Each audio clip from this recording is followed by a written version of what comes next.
The Misfits.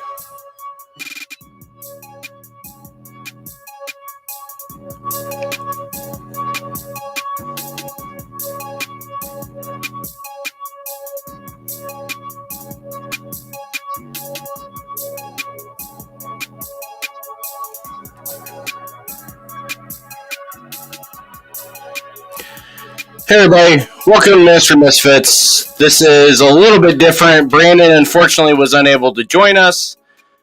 We are doing a live stream and we have a very special guest with us. Today joining us is the one and only Dr. Greg Linville. He is here to talk about Timothy relationships and what all of that means. We've talked about it before on here a little bit. We've talked about it a lot over within the CSRM podcast. And so we are going to kind of do a combined podcast, combined recording, combined live stream, combined all sorts of different things to talk about why Timothy relationships matter, what they are, and a little bit of another side of Timothy relationships that we don't even talk about a lot within the stuff that we do. So, Dr. Linville, welcome back. Oh, I think you're muted. Let's try that. You're still muted. Hey, there we go. Hey, sorry about that, and thanks, Andrew. It's great to be back with you. So, executive producer, Dr. Greg Linville, what do you think of our new setup, first of all? Because this is the first time you've been back since we've had the new setup and everything. Yeah, I like it. And as always, you're pushing the envelope, edge of the envelope there. You're always getting better, and that's what's really cool. I figured you meant pushing the envelope with expecting you to be able to do the fancy new studio setup from your home. But, you know, technology and all that fun stuff, Mr. Director of Resources also. So today, though, we are going to talk through a couple of different concepts.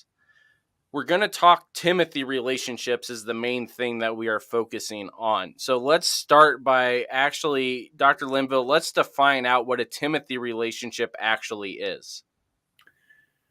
Well, it's a mentoring, basically mentoring. There's three main foci that are out there. One would be spiritual director, and that would be the side of it that how can I help someone, or how can someone help me go deeper in our faith, deeper in our love for Jesus, deeper in our love for the Word of God. And then there's the life coach aspect of it. And okay, you just had another baby and you're in a new season of life, or you've been married for 40 years, like my wife and I celebrated this week, and we're in a new season of life.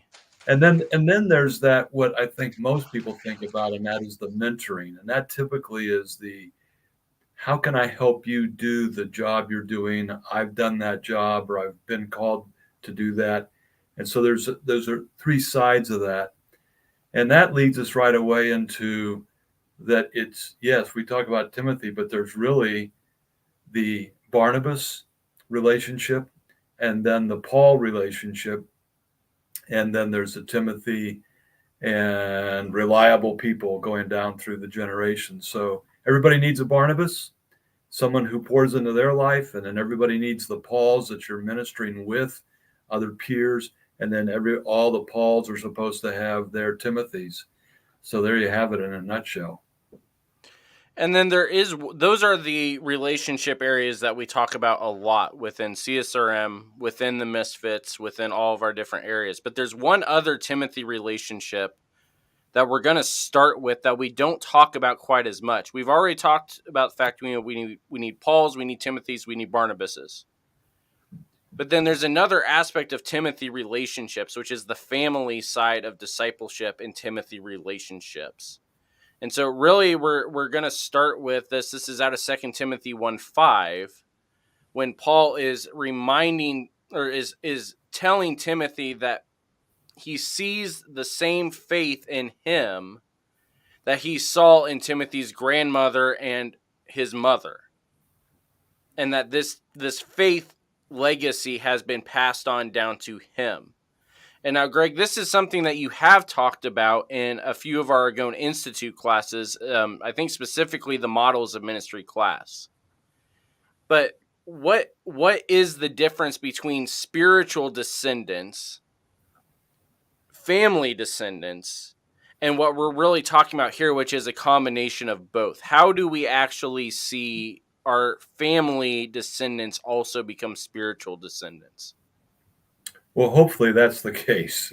Sometimes it's not. But yeah, and you're hitting on something that I don't think that a lot of people have thought about within the Christian world. We see it or we hear it or we actually are engaged in it in the ministry world. And it's one minister to another, one missionary to another, if you will. But we don't see this in the family. We don't understand it anyway. And even what you started with there about it being a grandmother and a mother, a lot of people don't even think about it as being a woman's role. Mm-hmm. And I think that's one of the things that's very, very significant about that passage that you pointed out, that it really is irrespective of gender. It is both men and women, both fathers and mothers, or even grandparents or great grandparents that are passing on their faith. And we would hope that, I think God's ideal would be that there would be great grandparents and grandparents and parents. But oftentimes, too often, far too often, a man's not even in the picture. And so it has to be the woman that does it. And so this verse in particular points that out. Now, Greg, one thing that we've talked about a lot, anybody that has taken your classes knows, is that the role of a minister does a lot of stress, a lot of chaos for the family of that minister as well. So for you, you just said you and Jane have celebrated 40 years, just this past weekend. Yeah, and by the way, we've had 37 good years of marriage. Right. Yes. Yes. So, how have you modeled this idea to your kids as far as, you have kids, you have grandkids, you've got at least, 2 generations in front of you right now.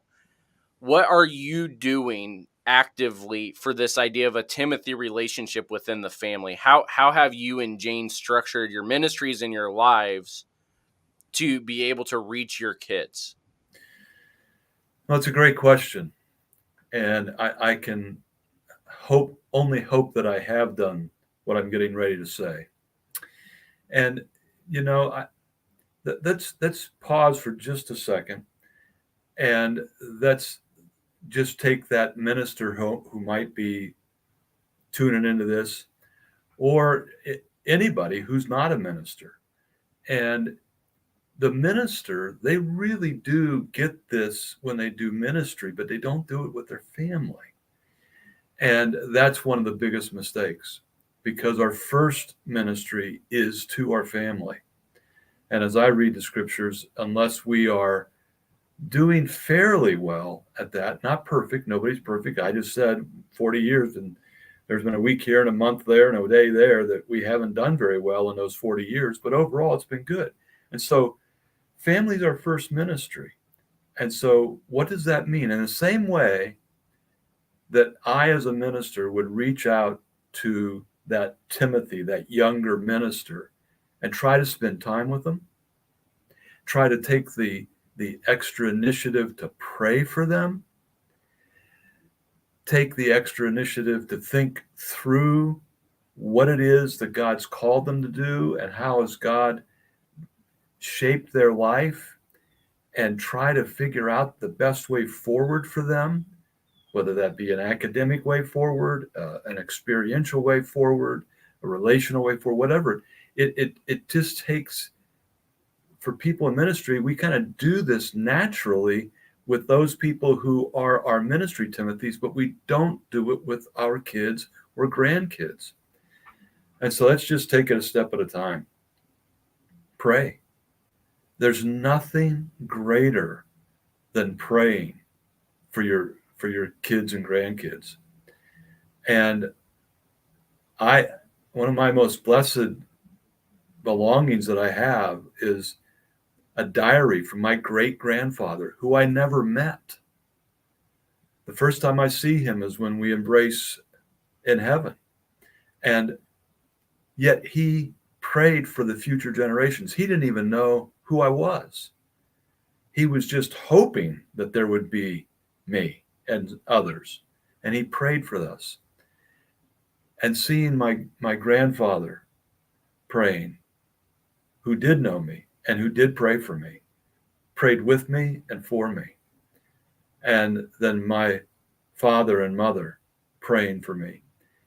That's where we got to start. And I'll let you chime in here, but let's don't go any further without saying, do you have these folks in your prayer diary? Now you're muted. There we go. The prayer side of this is something that, I think that is something that either we overemphasize a lot of times or we underemphasize it. We focus a lot in on just, we've just got to get them into the Sunday school classes and let the pastors do their work. Or we focus on, they're going to hear us every Sunday like everybody else is, those of us that are preaching. And so they already know what I believe and it'll come to them. Or we don't want to force anything on them. We don't want them to feel like the typical story we hear of pastors' kids of they have to believe this, this, and this. But what you are centering in on is the fact that if we are actively praying for our children and their children and their children,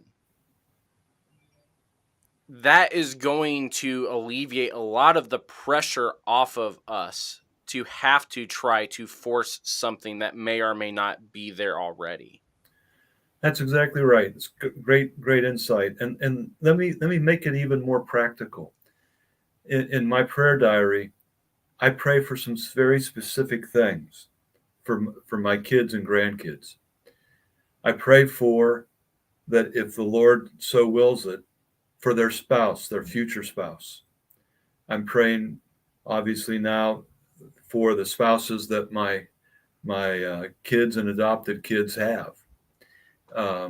Then for the grandkids.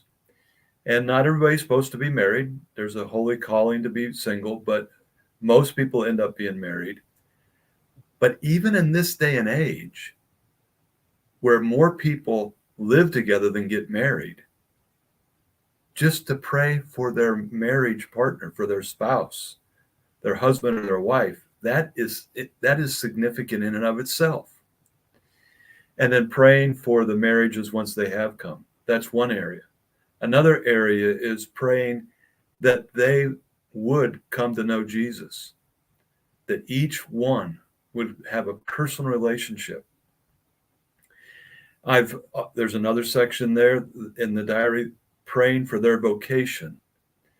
And I'm praying that there would be at least one in each generation that would be called to a full-time Christian service. That's what my great-grandfather's prayer was. And there are a couple of my generation that are. Well, that even the wording of that is significant as well, because the idea of faithful Christian service is not meaning we want to see a family of pastors going out and building up churches. It could be right. It can be, but it can also mean a family that is serving their local church in a way that is impacting the communities around them. It's a way of, all these ministry misfits ideas that we have. That's right. My grandfather and my father and mother, none of them were vocational ministers, but they were avocational ministers and had elders, etc., of their churches and involved in many ministries. So you pray for the vocation, that they would sense God's call in their life. You pray for where they're going to be educated. You pray for their teachers and coaches and pastors and all those who will be mentoring them. I had very, very dear mentors of mine who said that they realized very quickly their kids were not going to listen to them all the time. And so they began to pray for the people that their kids would listen to. This is a key, and that's always stuck with me, obviously. And they thanked me because I was one of those people that hopefully their kids listened to, and I still have a relationship with all four of those kids today. And they're grown and now grandparents on their own. And so we have these relationships that we want to pray for that influence the lives of our kids and grandkids. And we all know what a coach can do, both positive and negative. We all know what a teacher can do, et cetera, et cetera. Another area is for their own spiritual disciplines and formation, that they would learn the spiritual disciplines of prayer, of Bible study, of fasting, of obedience to the word. Another area that I pray for these kids is in the area of where they would live and where God would call them to.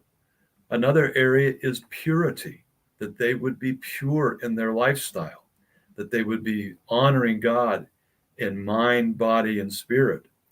And on it goes. And I can give you the whole list and you can print them out if you want, but there's a whole list of things that I'm praying for my kids, even though none of them's names are Timothy. You know, this is something we have, at least within Misfits, we have been talking about a lot since the start of summer. So this would have been end of May going through. You know, we started this discussion when we started talking about the Obi-Wan series. We continued the discussion with the Terrazas family and talking about infertility in the church. We talked about it again with systematic ecology, talking Obi-Wan. We talked about it with Rob Elder. We've talked about it with Tikva, all these different things of what a difference somebody that loves this child, whether it's genetic or not, what a difference somebody that loves them in a Christ-like manner, how much of an impact that actually has in development, both spiritually and physically and academically and mentally and all of these different areas. And part of what, you know, we're hearing here is the fact that it starts with a willingness to pray for them. It's a humility aspect of praying for them. But one of the other things that, you know, Greg is highlighting here is the fact that we don't have to pray that they are relying on us for any of this. And I think that's something that I hear a lot from people, and especially from pastors' kids, not necessarily pastors themselves, but from pastors' kids, is this idea of that dad expected too much of himself to get them to the point they needed to. Or the kids expected too much of themselves because of who dad was to get them to the point they needed to. So, you know, Greg, this is year 50 for you in ministry. What is it that you have seen that was the most influential for your kids specifically in this area? You know, was it a coach like it was for you? Was it you? Was it your, you know, was it a grandparent? Was it Jane? Was it, you know, aunt, uncle? What kind of relationship building was really the most influential for your children that you're aware of, at least? Yeah, let me backtrack real quickly that I do have a grandson whose middle name is Timothy, and I have a son in love, we call him because we love him so much, whose name is Tim. But to your question, obviously going back, coaches, teachers, there are people that just come into your kid's life. And one of them was on our CSRM staff for many years, Don Renninger, who just loved to play wiffle ball and got my got my son and a couple of his buddies, and they played wiffle ball all the time. And the coaching staff of like Larry Hackenberg and Mike Brown and all, there's just so many that were really influential in my son's life and my daughter's life. Smoke Monnet with my daughter and just Brian Campbell. I mean, there were just so many that were coaches with our kids and those teachers that did these kinds of things. But we're talking about what we can do and how we can do it. And one of the best ways I found was to coach them myself. Mm-hmm. And that gave us a reason to be together. And I would really recommend anybody to, whether it's coaching or music or dance or something, that you find something that the kid is really into and that you can participate with them. And that's another thing that I think is really important, is that we have got to just put the family time on our schedule. Now, I mean, if you're on church staff or you're working in a business world, it really doesn't matter. You always have your staff meetings. And what happens is somebody says, okay, we need to get together. So who's free next Tuesday afternoon?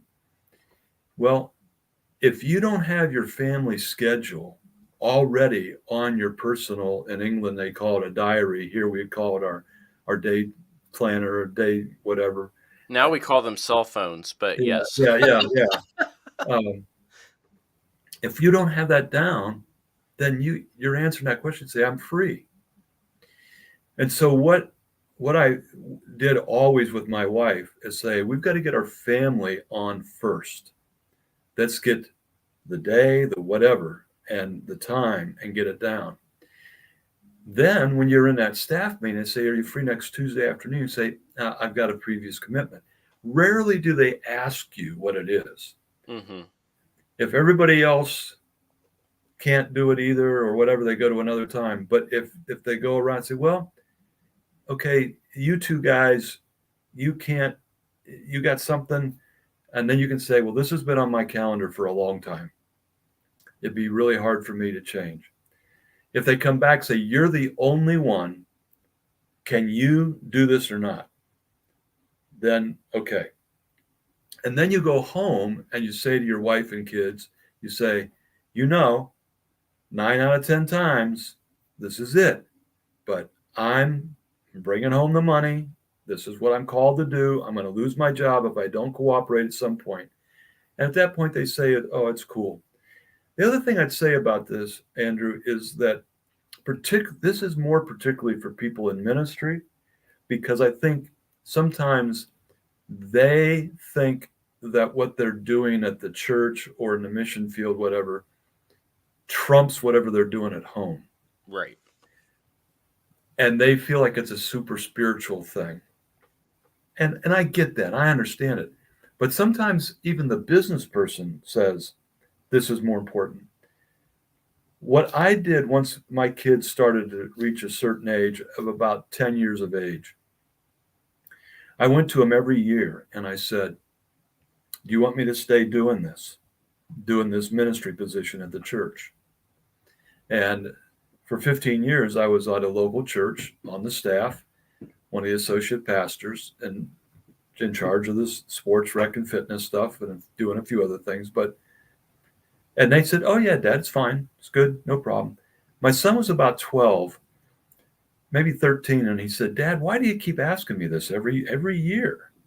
And I said, because I want you to know that you are my first ministry. I want you to know that you're more important to me than ministering to all these other people. Now, I obviously feel called to it, but I feel more called to you.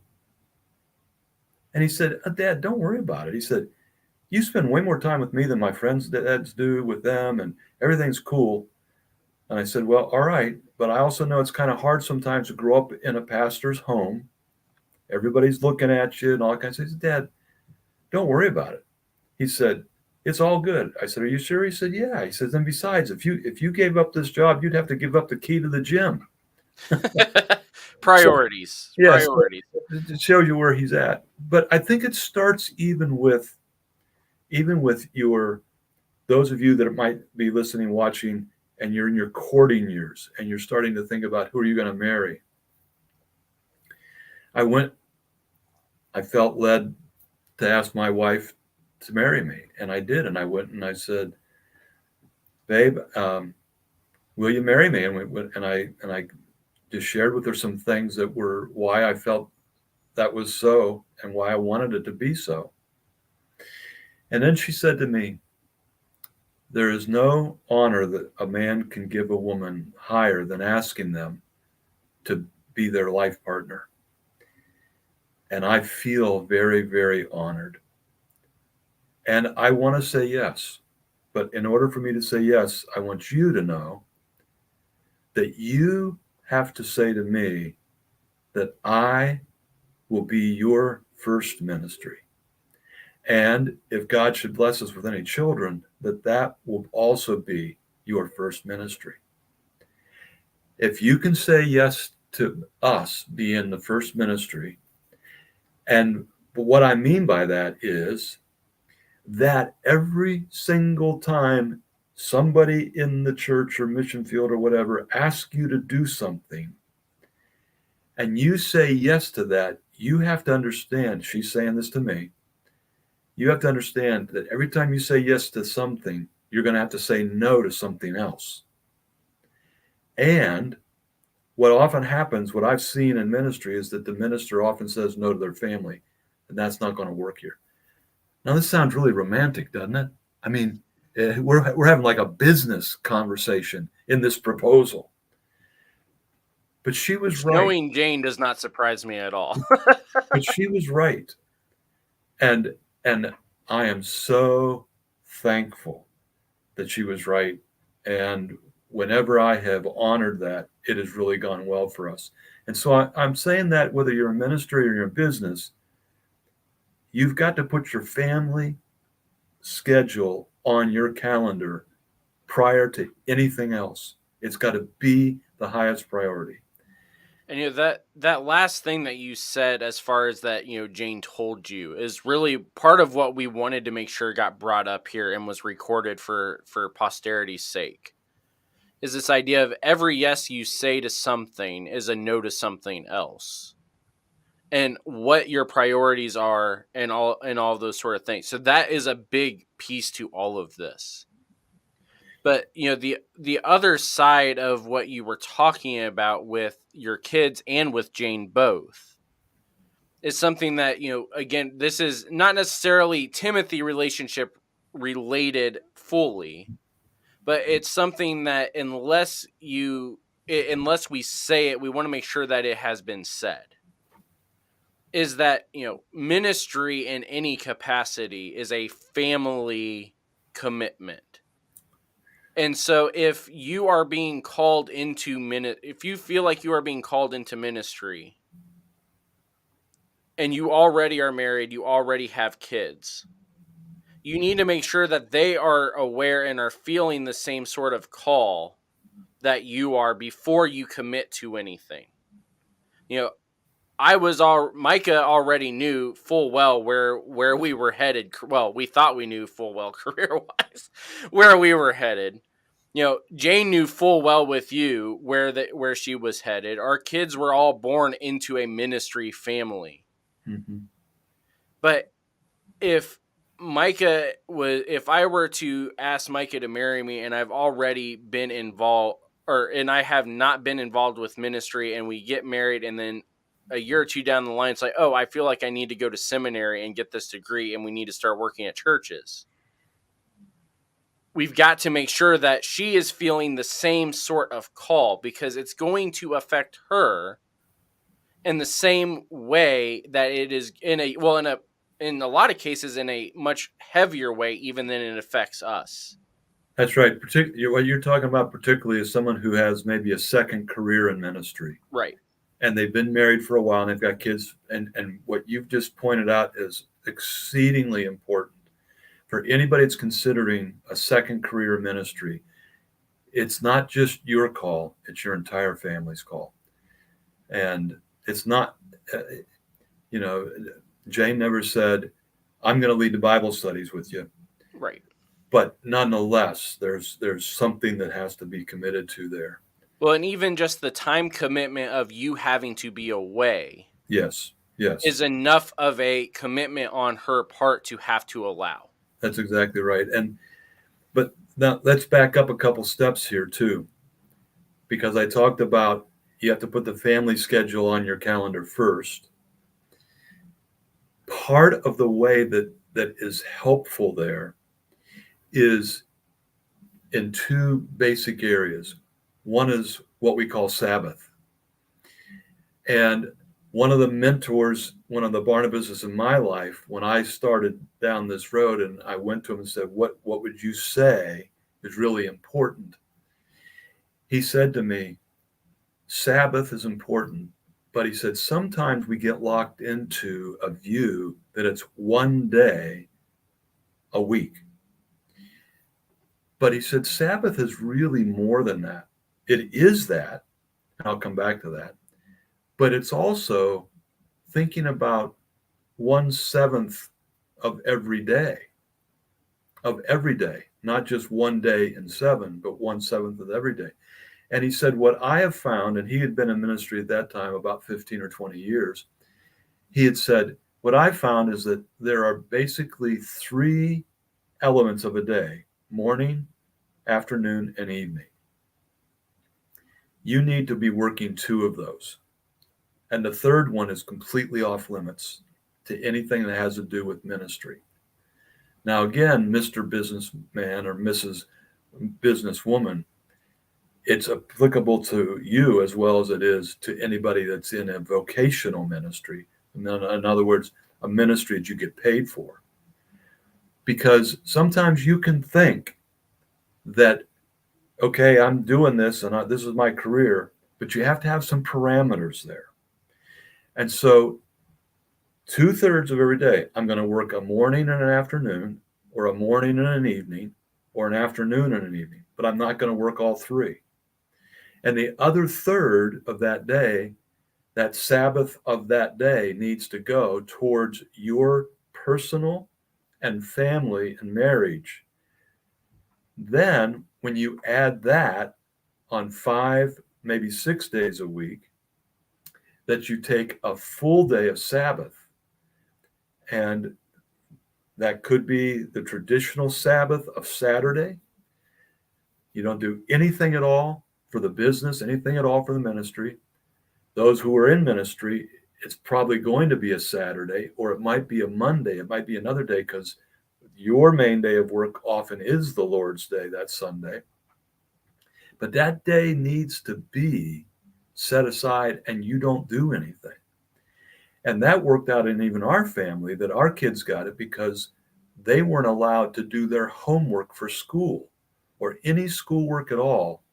They weren't allowed to play sports or anything else on the Lord's Day. That was a day that they set aside. And so the parameters are 1/3 of every day, at least one day in every 7. But also think about it, because people are, hey, I'm sinful, if you didn't know that. And I can get into that. Oh yeah, I didn't work this morning, but I can still work 75 hours a week. And we're not made to do that.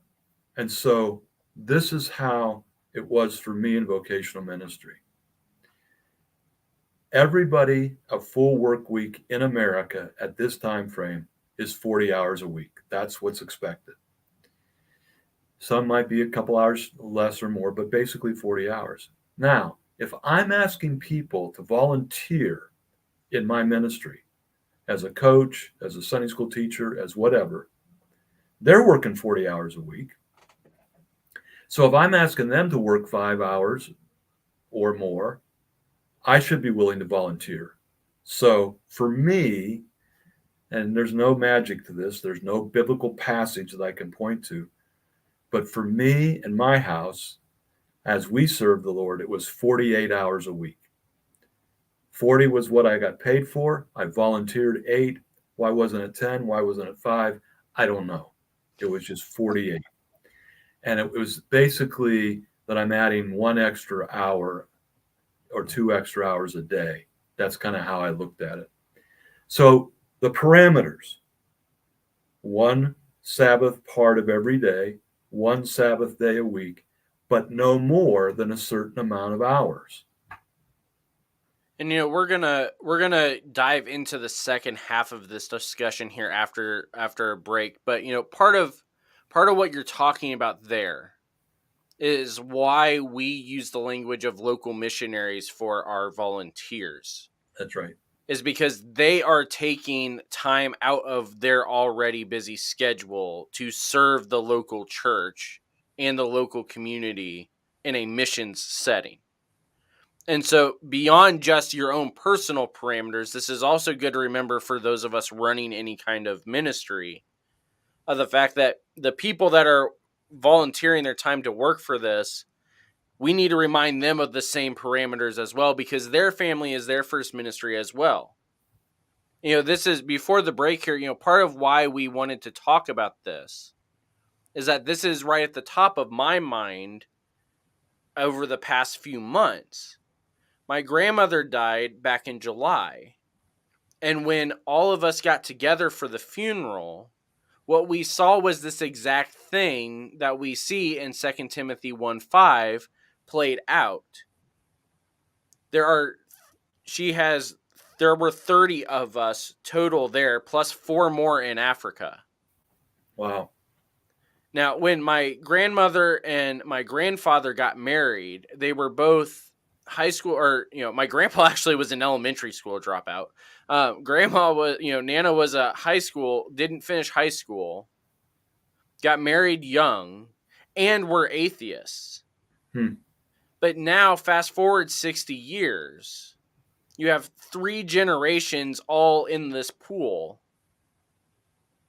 and all of the children are Christians that are either themselves in an active local missionary or vocational missions type of role, or they married somebody that was. All of their grandchildren are believers, and all, again, either themselves are involved in local church leadership, international missions, local missionary setting within their church, or they married somebody that was. And then all of the great-grandchildren that are at an age of understanding are all baptized believers. There you go. So in a 60-year span, you have 4 generations of believers all actively serving in the local church and across the globe because of these ideas that we're talking about, as far as praying for them, showing them what's going on, praying for them to come across other people that will guide them in these things. Taking the time, both personally and as a family, to make these things priorities. All of these things are not just important, but when we actually see them applied, to borrow, Jesus's words, we will actually reap the harvest either here or in heaven. Right. And so that is part of what we are actually going to get to as far as the non-family side. And we even have a nice surprise for you, Dr. Linville. Uh-oh. When we come back from this quick commercial break. Season 2 of the Ministry Misfits podcast and our awesome theme song are brought to you by Laird Creative Agency. In our social media world, the next connection is always one click or scroll away, and your business has to be ready when they find you. That's why Laird Creative is always looking for ways to step your brand up. Whether you're looking to overhaul your brand one time with a new website or want to save money by outsourcing your graphic and media content, Laird Creative Agency is here to help. Laird Creative's mission is to take the difficulty out of the creative process. With Laird Creative, you'll find a dedicated team of artists ready to tackle any creative need that your business has, big or small. If you're looking for an easier way to share the vision of your organization through thoughtful branding and creative content, find them at lairdcreativeagency.com to get started. Mention the Ministry Misfits podcast and get a free consultation call. Laird Creative, step your brand up.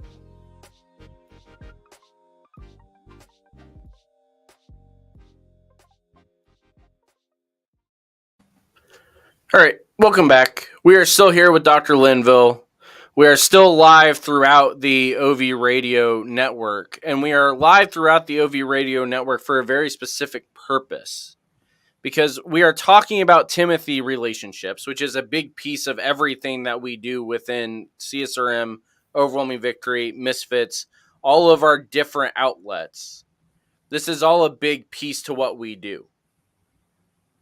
We talked at the beginning about the familial side of this, that what we do as ministers within our family matters, and it makes a big difference. And we even have examples, both, Greg shared about the fact, his grandfather, his grandfather, he has in writing their prayers for him. And he's even seen those prayers even come to pass in his life and in his kids' life and in the rest of his extended family's life. I see this very clearly just looking at my cousins and my aunts and uncles and parents. We have these examples. We can see how important this is. We talked about this from more of a cultural standpoint back in the summer with Obi-Wan and with the Terrazas family and with all these other different areas. But now we're going to talk to the one that is more about the relationships within the church. And Greg, you already mentioned them before, but we're talking about Paul-Barnabas relationships, Paul-Timothy relationships, and even the Timothy to Paul relationship. Because all three of these are important to have for us personally, as well as our churches need to have these in them if our churches are actually going to see discipleship happen. Now, Greg, what you don't know is that while we talk, there may be a few other things going on. Because the reason we did this live is because you're celebrating 50 years of ministry this year. And in those 50 years, you have had multiple Paul-Barnabas, Paul-Timothy, Timothy-Paul relationships. And you have done this to a few other people on the CSRM podcast, celebrating milestones. And so we thought it was only fair to do the same thing to you. So if you have been touched in some way by the ministry of Greg Linville, let us know in the comments. I've got a few emails from people. And we also have a special guest that will be joining us here in a few minutes as well, while he gets service while he's driving. So, Greg, before we hear from your many exploits of students and co-workers and co-laborers, let's actually start breaking down these different relationships. So, the most obvious one when we talk about a Timothy relationship would be the Paul-Timothy relationship.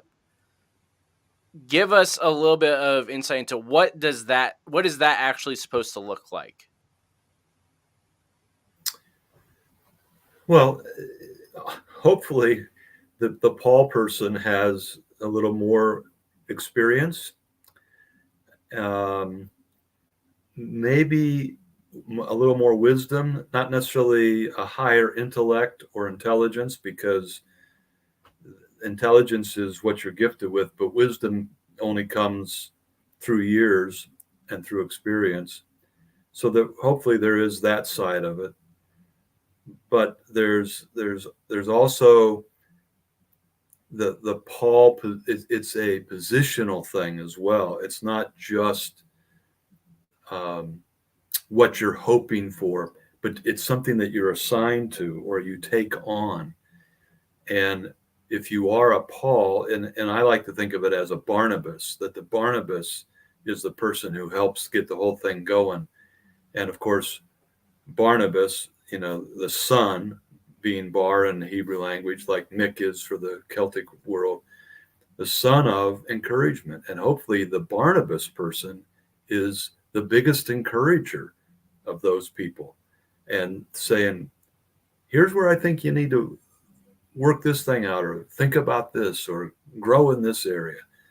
And so there's got to be part of, whether it's Barnabas to Paul or Paul to Timothy, there's got to be some intentionality of saying, I see God's ordination in your life. How can we get you moving more in that direction?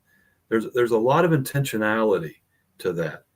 It's not just two people that enjoy spending time with, and it's not just one person who's older and the other one is younger, or more experienced or less experienced. It is that person that's in that Barnabas or Paul role is really caring about that person, thinking about that person, and trying to help the Timothy figure out next steps all the way through. I don't know. Did I answer your question? Yeah, because, part of what you started with there is this idea of, yes, it's somebody that's not necessarily older or more experienced. It's somebody that is more mature within their faith is a big piece of this. But the other side is the fact that it's something that is not, you're not out there seeking it out necessarily. It's something that is given to you. And I think this is one thing that we miss in these discussions a lot of time, is that there are some mentors, people that are trying to do this sort of relationship. That are much more of a Barnabas to somebody, that want to try to make themselves Paul to somebody else that may not be willing to receive that. Paul did not necessarily choose Timothy. Timothy had to choose to follow Paul as Paul followed Christ.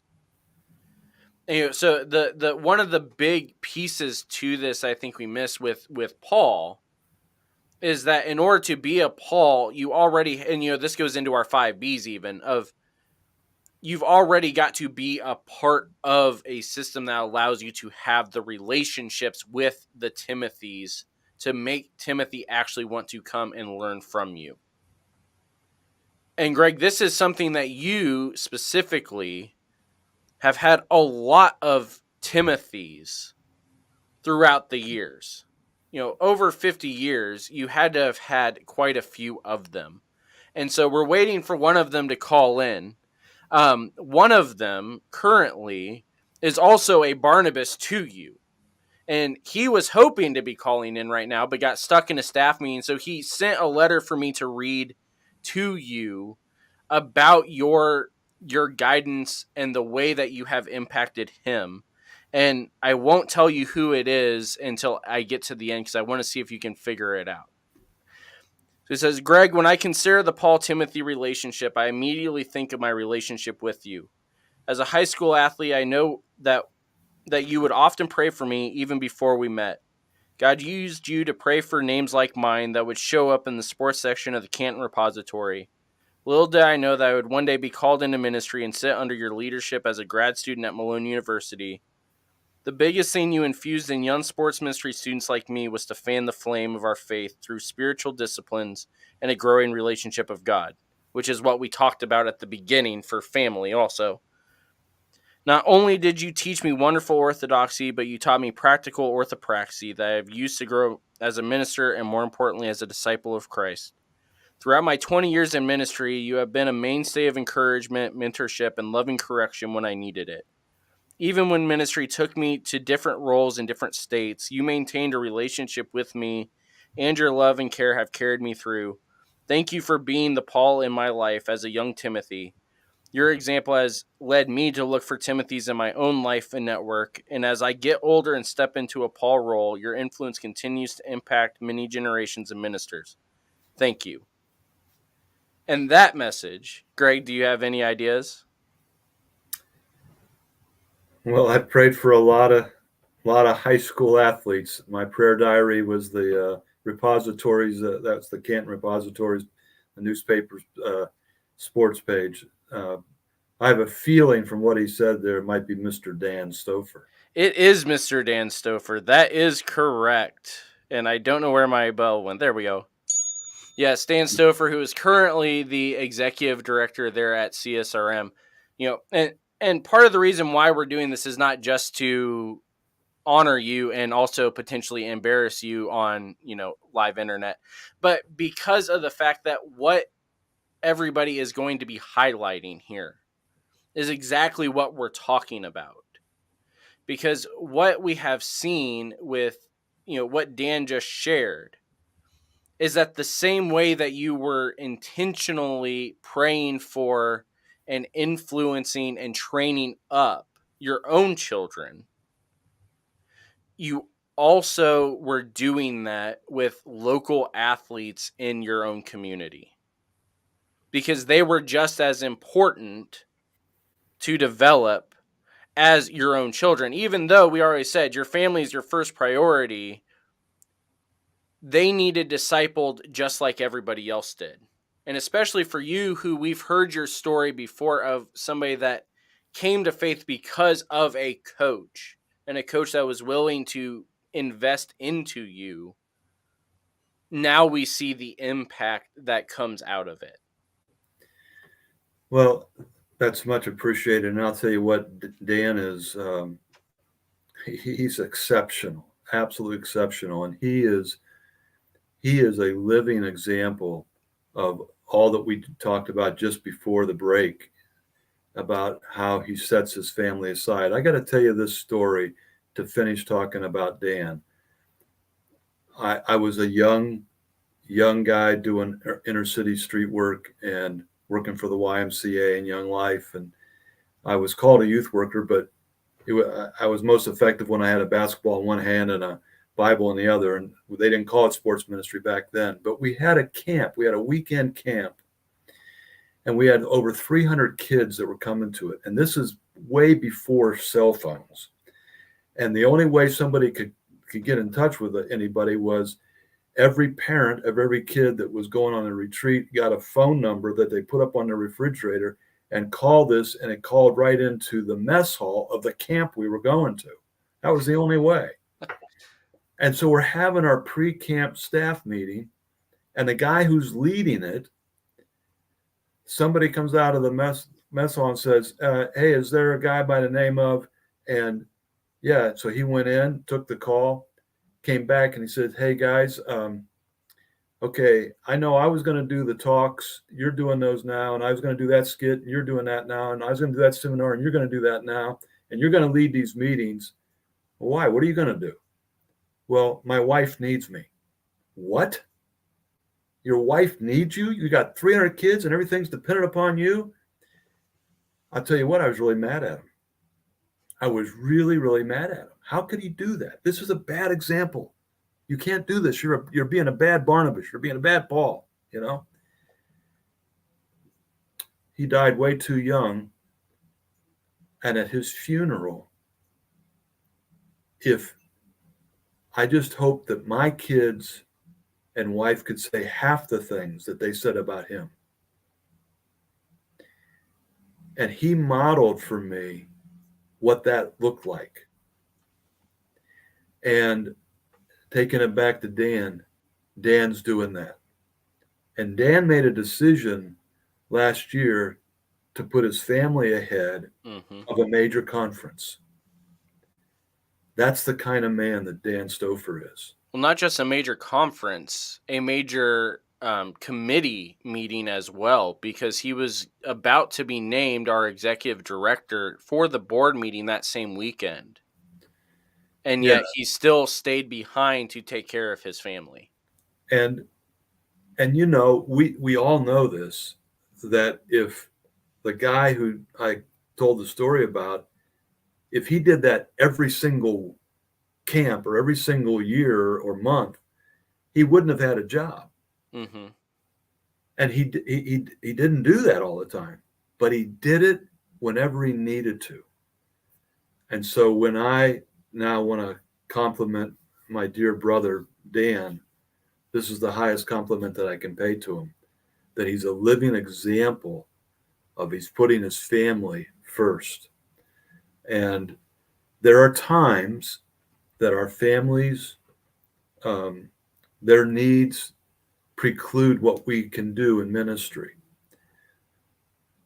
But that's not all the time. That's the rarity. That's the exception. So that's the highest compliment that I can pay Dan, is not only is he leading with grace and wisdom and a deep spirituality, but he's modeling this, what we've just got done talking about. Now, Greg, we have another Timothy here for you that wants to talk with you as well. So he's driving at the moment, so those watching won't be able to see. But can you hear us, Garrett? How's it going? So Garrett, you're on live. Dr. Linville is here. We're celebrating 50 years in ministry. We're talking about Timothy relationships and the Paul-Timothy relationship. And so we wanted to let you share a little bit about that Paul-Timothy relationship, specifically with Greg. Man, so 50 years.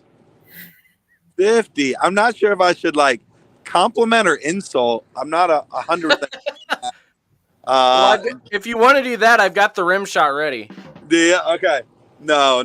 I am so honored and flattered that you asked me to join you guys on this, because I can honestly count on one hand the number of people that I would say had a monumental impact on my life outside of my parents, and Greg Linville would absolutely be one of those people.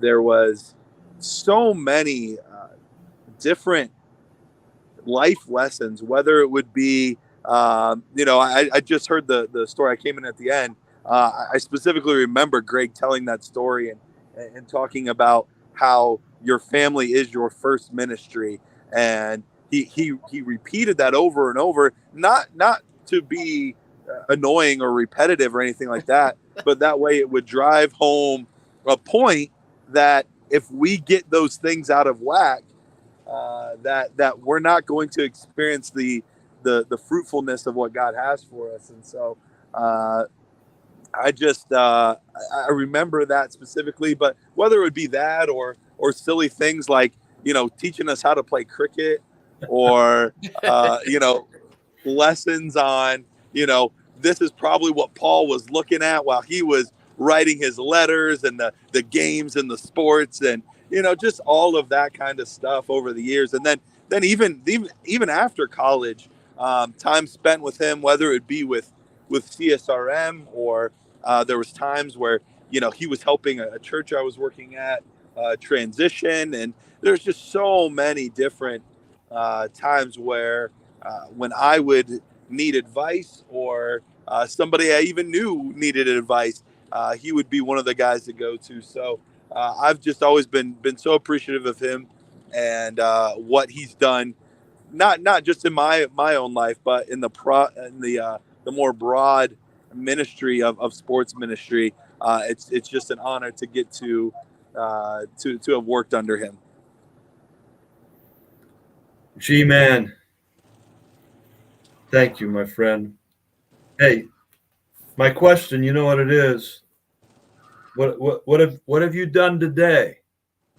Okay, what have you done today to let your kids know that you love their mother? Yep, I can. I remember you asking that so many times. And you know what? Fortunately, I actually do have a good answer. So today was a crazy busy day for me. We ended up having to work out a bunch of stuff, but one of the things that my wife always enjoys is sitting down together for dinner. And even if she's making something that I'm not the fondest of, that I would still be a good example to the girls and eat all my vegetables and all of whatever she put on my plate without complaining and asking her to order pizza instead. So, so today we ate one of my least favorite meals, despite me not even having real time to eat because I'm driving up tonight because I have a podcast that we do. But I made sure I got off work early so we could sit down for 45 minutes and eat together, despite it not being my favorite. Well, you're like me. You outpunted your coverage with that woman you got. You better love her. Oh, 100%. I'm so thankful that she's blind in one eye and can't see out of the other. Garrett, thanks for coming on, man. We'll let you get back on the focused on the highway a little bit as you go up. If anybody's interested, you can check out Garrett on Twitter if you're a fantasy football guy, at Dynasty Price. He is one of the Dynasty nerds, and is constantly covering fantasy football. And he also has been doing not quite as much because of like what we've been talking about with priorities and time and family, but he does occasionally also do some good fantasy football devotionals through Twitter as well. So go check him out there. Garrett, we'll get you back on at some point, man. Absolutely, Greg. Congratulations. Thank you again for all the time and effort and energy that you've poured into my life. I'm still praying for you, my friend. And you've always had my heart, G man. You know that. I appreciate it. You guys have a good rest of the show. All right. Thank you. Awesome. So much. Thanks, Garrett. Yep. We'll see you. So part of what, both of you have highlighted here, going into these different levels of relationship, is that the family side of this relationship that we talked about at the beginning is fully connected to the Paul Timothy relationship as well, both in the way that we treat our kids and as the way that we model things. Part of what you have talked about throughout all of the different classes, and you just made Garrett do homework right here on air as well, as far as the way that we show our children how to love their spouse, the way that we show our spouse that we love them through the way we love our children.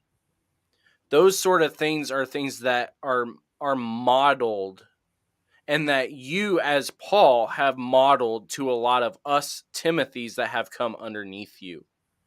I think the verse that kind of gets us to that point is really what we see in 1 Timothy 1:2, of this idea of Paul referring to Timothy as my dearly beloved son. Mm-hmm.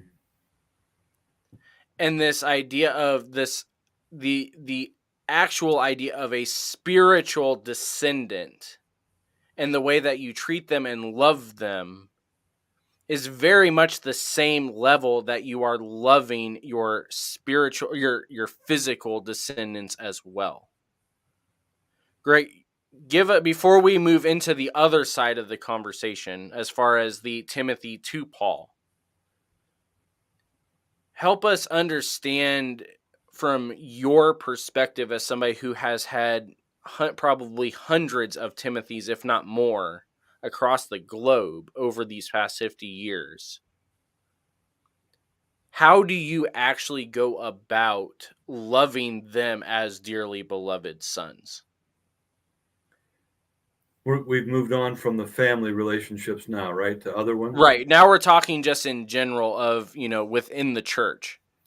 Well, we've talked about the prayer, and I'm not going to beat that up anymore, but I just say you got to have a prayer diary, and I have a prayer diary, and I pray every day. And there's an old Celtic approach to it, and that every day of the week you pray for something different. For instance, on Saturdays, it's a Sabbath. It's the day for keeping us healthy. So you pray for people who need healing on Saturday. You pray on Sunday for people who are in vocational ministry. You pray, if you look, the third day of the week was when Jesus was at the wedding, and you pray for people's marriages on Tuesdays, being the third day of the week, Sunday, Monday, Tuesday. Friday, you pray for people who have lost a child. So Andrew, I pray for you having lost a child on Fridays. And we also pray for grandparents who lost grandchildren, because they're watching they've lost not only their grandchild, but they're watching their own child go through this agony. And so every day of the week, you pray for different groups of people. But then beyond that, you have to figure out how you can best be of help to other people. And sometimes that comes, it may even feel like you're arrogant, or you're a know-it-all or know better than anybody else. But it's not, that's not the heart of it. The heart of it is just trying to help people think through what's the next step. And I often ask people, when I come visit you in 10 or 20 years, where will you be and what will you be doing? And according to what they're saying, then I would say, well, then you better go do this, that, the other thing, because that's going to either take a degree, some college, something or other. It's going to take an experience. It's going to take you being more physically fit. It's going to, whatever it might mean.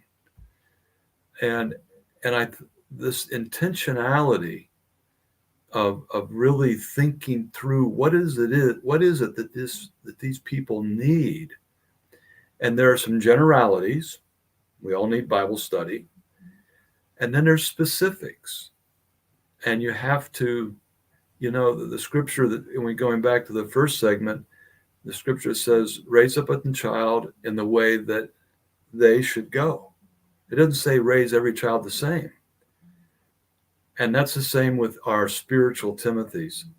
They're all supposed to go do different things. And so how do we raise them up? And,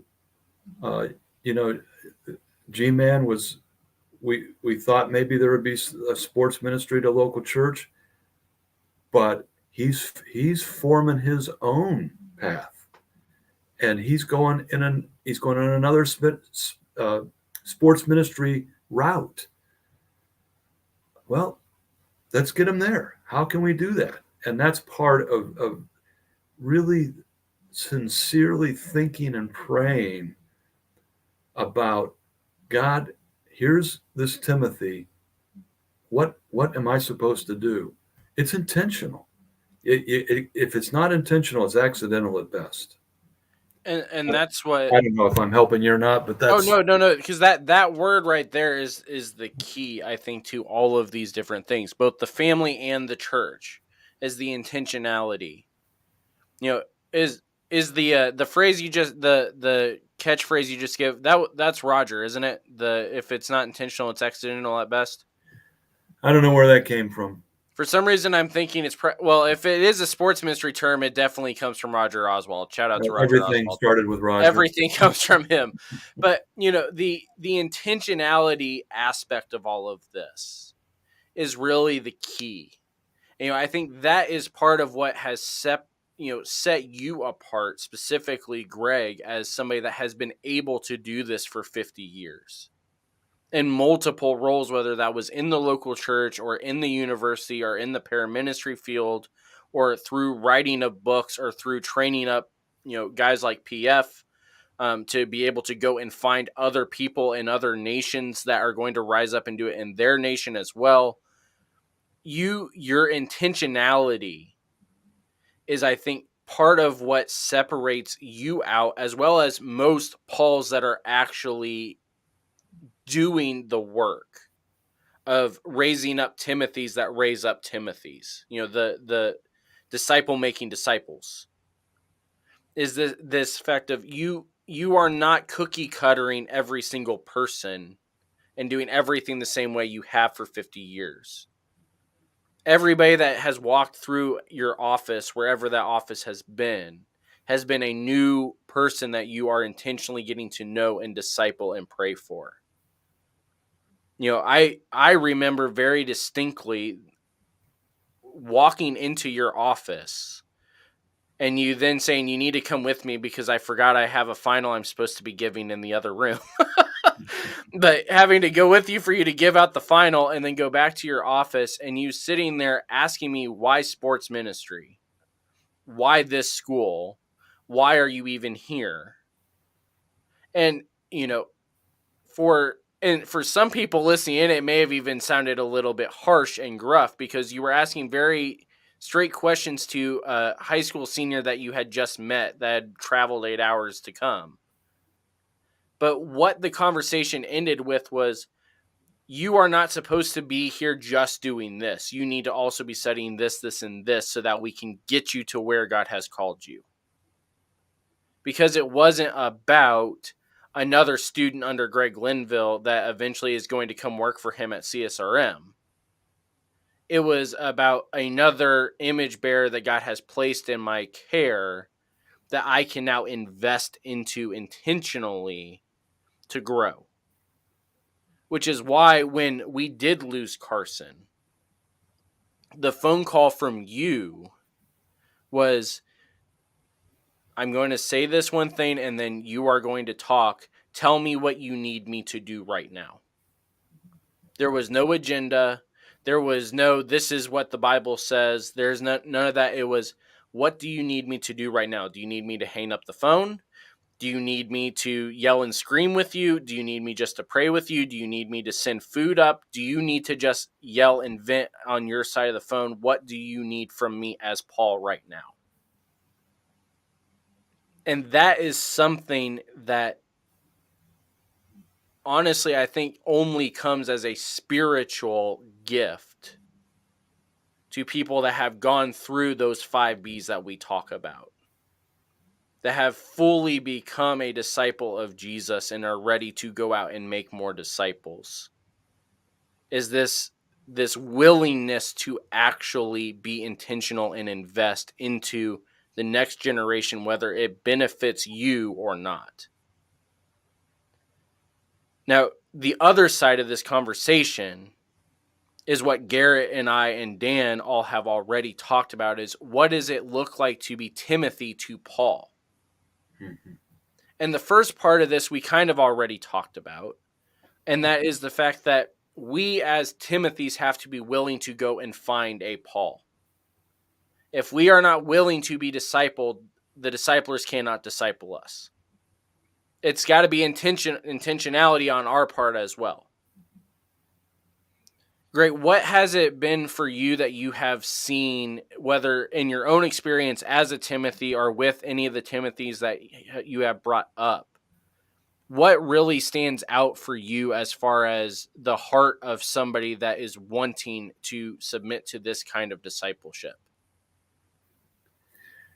Well, I think you're touching on something that is really very significant, because we live in a day and age, and I'm not so sure that couldn't be said about every day and age, that in some form, yes. Yes, what Paul did with Barnabas, and basically what Paul did was saying, hey, old man, when are you going to step aside? You know, you're too long in the tooth here, and it's time to let the new guy come along. And that's one of the things that I've really appreciated about CSRM, is that we're one of the few ministries, paraministries, whatever, churches that have staff emeritus. Mm-hmm. Because we have said we need to always honor that generation that's out there.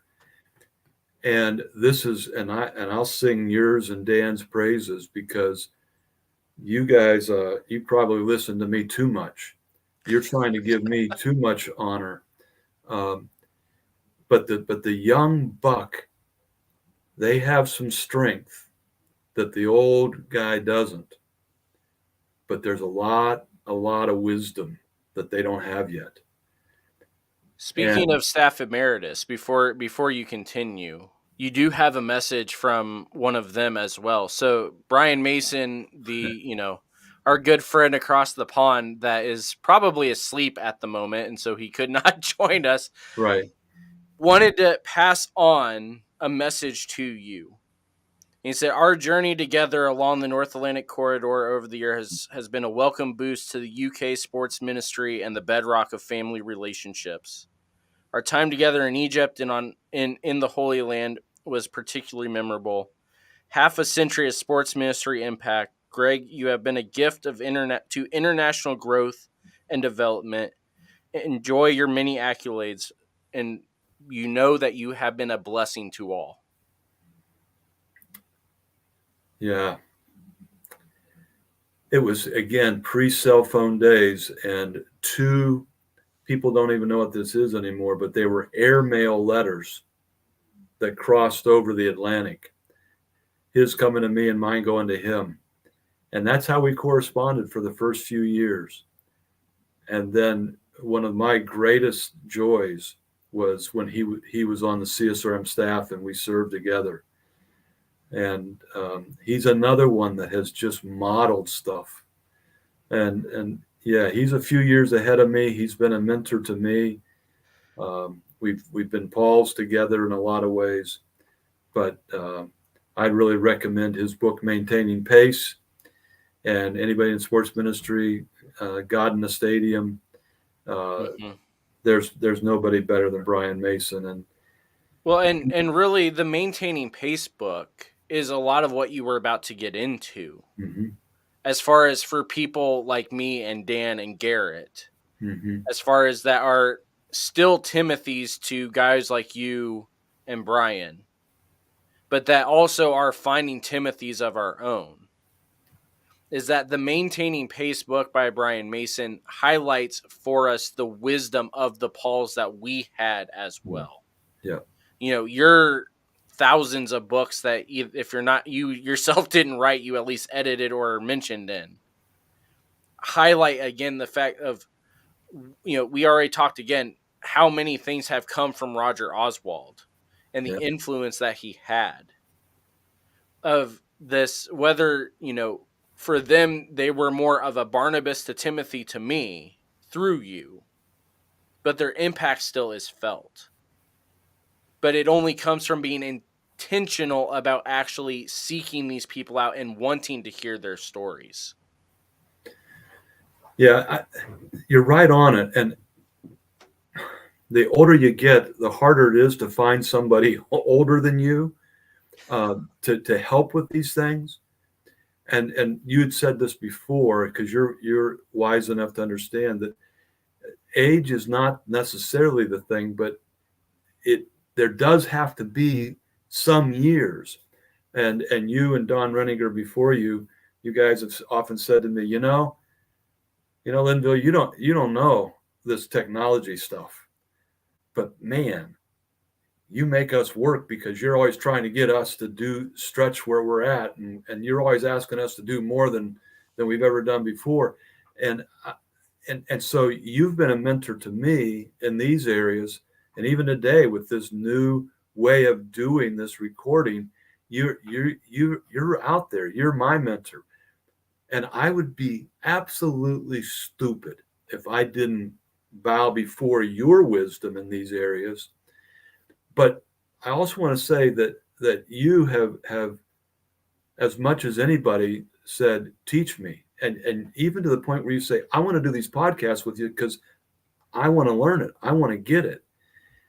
And I can't emphasize enough that this is an attitude.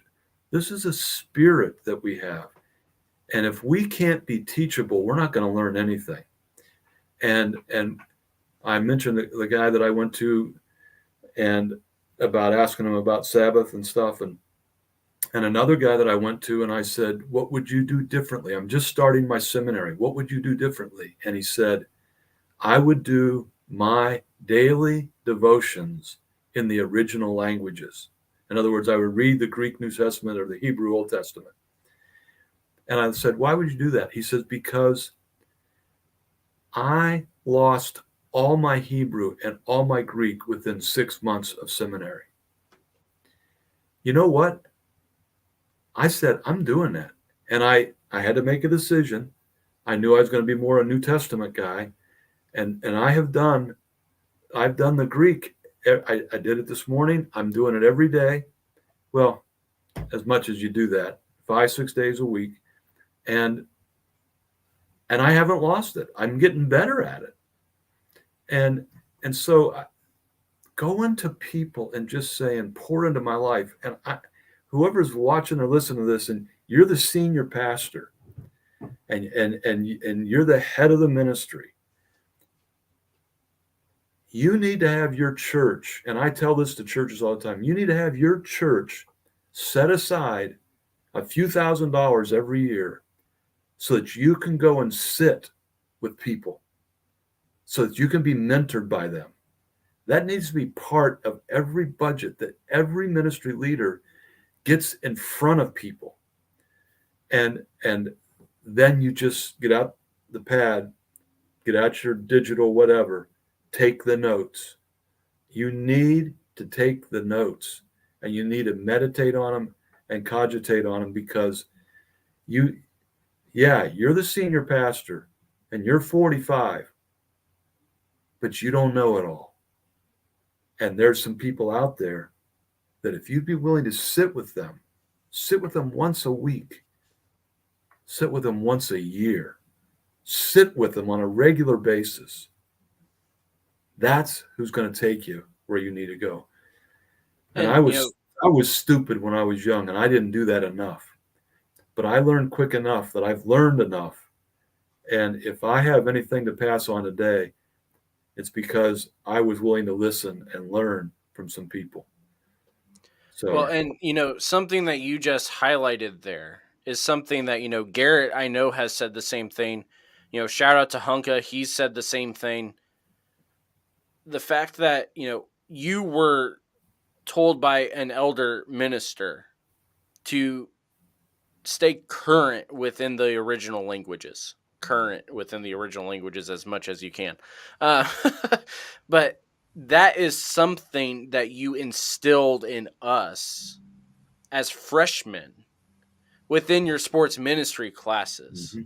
Mm-hmm. One of the unfortunate but fortunate things is that the majority of the theology that I learned, as far as what theology is and what it looks like and how it's applied and all of these different things, came from you in your sports ministry classes more than the actual classes that were designed for theology.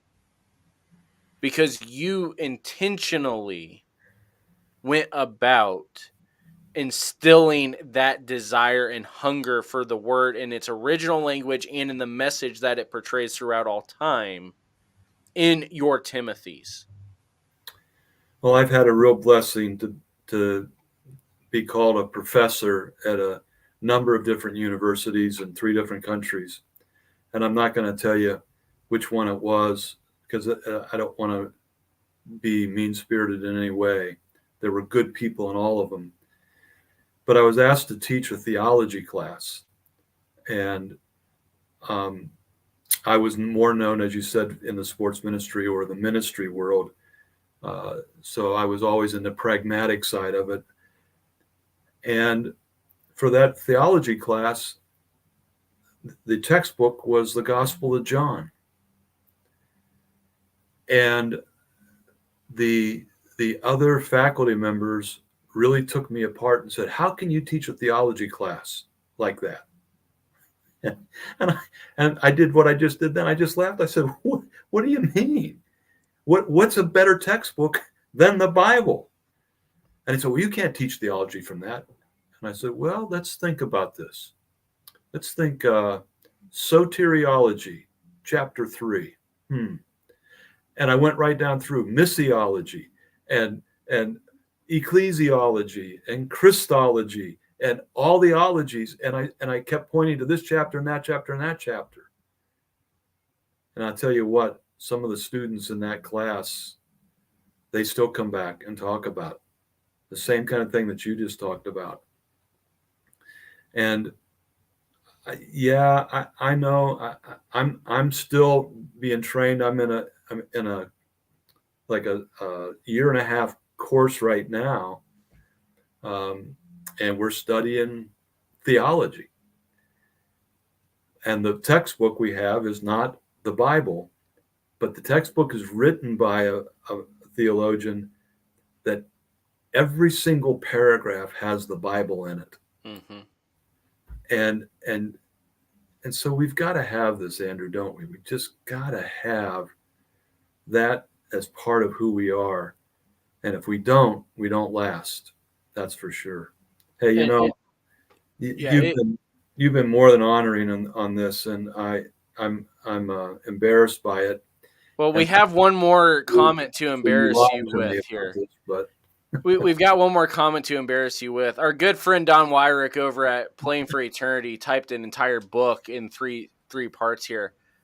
Greg, I don't know if you can see it or not, but it says, yeah, one of, Greg, you're one of my most favorite people in the world. The amount you have poured into me via encouragement, instruction, teaching, and mentoring, sharing your wisdom, and just being an amazing example of what a godly man's sports ministry should look like, which want to point out that everything he just said there is 2 Timothy 3 and 4, which is exactly what you were just highlighting with the need for theology. So it's all on point.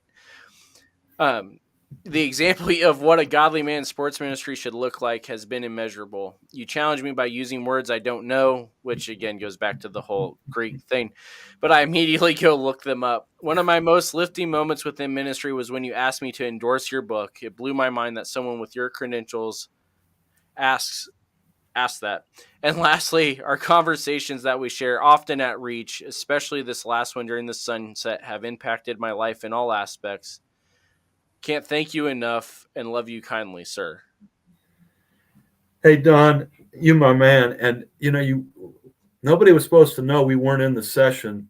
We were out there worshiping God with that sunset.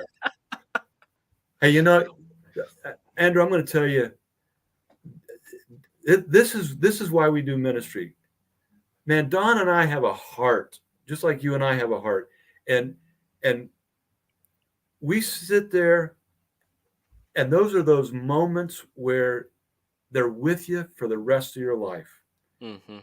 And one's just come to my mind. My dear brother, Rob Burns, not the Scottish poet. I'm not that old, but Rob Burns, who's doing the sports ministry and stuff in Wales, and he and I sat in a chapel, a Welsh chapel, where for hundreds of years prayers were made, and he and I sat there and we prayed. And this sunset over the Chesapeake Bay with Don Wyrick, being at the Joe Gibbs Racing Center on 9/11 and watching on the Omnimax, the plane going into the trade center, and these moments that you get to be with these dear brothers. You mentioned Brian Mason, who had made comments earlier. These are just precious, precious memories, and that this is the joy that you have if you follow Jesus and you enter into relationships with people. I could go on and on. I can still remember these times and places with these people, and what a joy it is. You've heard this from other people, but I feel like I've never worked a day in my life. Anybody that wants a joyous life, get into sports ministry, man. The people are great. The activities are wonderful, and it's just a blessing beyond belief.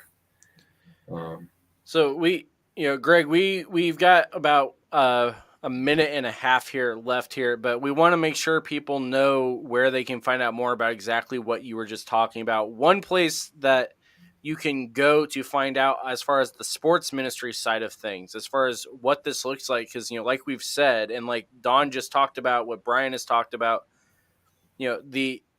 there's really no better place for relationship building outside of a sports ministry setting, because you have to be communicating or you're not going to do well, which there's a few NFL teams this week that probably could learn that lesson also. But, if you want to learn more sports ministry stuff, go to csrm.org. We are doing some website maintenance, but at the moment, the website is up. It's looking great. Shout out to Kat. And that you can find out some more information there. If you want to find out more information about resourcing on that, as well as where you can find all of the books that were mentioned today, both that Dr. Linville has written, as well as Brian Mason has written, you can find that at overwhelmingvictory.org. Those of you that are listening to either on the CSRM podcast or the Ministry Misfits podcast, you can always also listen to all of these podcasts there on the website as well with OVRadio. If you would like to support Dr. Linville, go to csrm.org/donate. We have to raise our own salaries through the sports ministry stuff. And so if you go there, you can do that. And I believe through there, you can also donate to his 50th anniversary legacy fund, assuming that is still up. But I've been out of the loop for memos, so that may not be the case. But, Yeah, just for clarity, that's not going to me. That's going to endow the work around the world. Right. It's going to do exactly what we were just talking about. Yeah.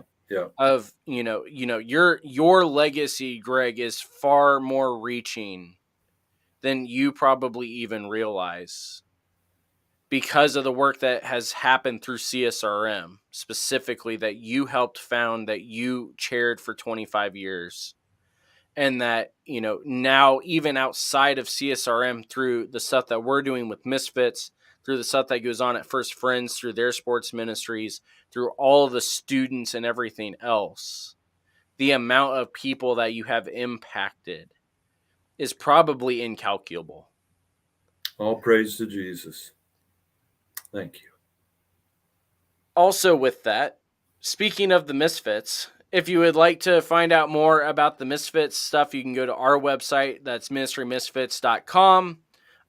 It's mostly updated for the most part, as far as updated with everything else. Although this stuff that we've just been talking about episode-wise is not on there yet, obviously. If you want to support the Misfits, you can do that by going to patreon.com/MrMisfits. Or if you would rather, get all of our nice Misfits merch, you can do that by going to MrMisfits.com/shop, where you can find all of that stuff there as well. In the meantime, also, if you want to help us out, you can do so by sharing this video, by sharing the podcast, by giving us the 5-star rating, which I just realized I don't have Essie's 5 stars on here at the moment. So sorry, Greg, you don't get to hear that one. But anyway, we thank you all for listening. Thank you for the comments, Greg. We thank you for 50 years of service to the kingdom and to us as well as individuals. For all the work that you have put in, for your books, for the teaching, for all of these past 50 years, both you and Jane, and everything that you guys have done. So anyway, if you missed some of this and are listening to this live, if you go to the Misfits podcast tomorrow, you will be able to hear it on audio anywhere you get your podcasts. And we will talk to you all next week.